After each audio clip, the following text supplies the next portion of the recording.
Il y a 2 ministres libéraux qui étaient de passage dans la région lundi. Oui, Claude, c'était une visite électorale, donc les ministres Mélanie Joly et François-Philippe Champagne ont fait hier dans les Basses-Laurentides.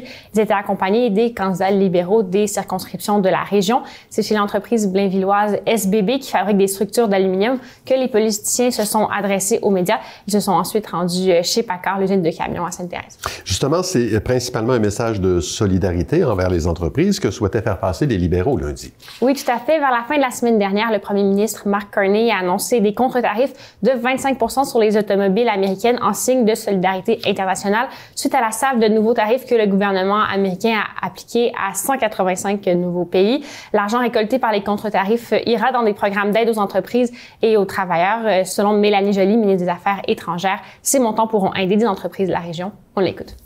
L'objectif de Trump, c'est de rapatrier tout le secteur manufacturier aux États-Unis.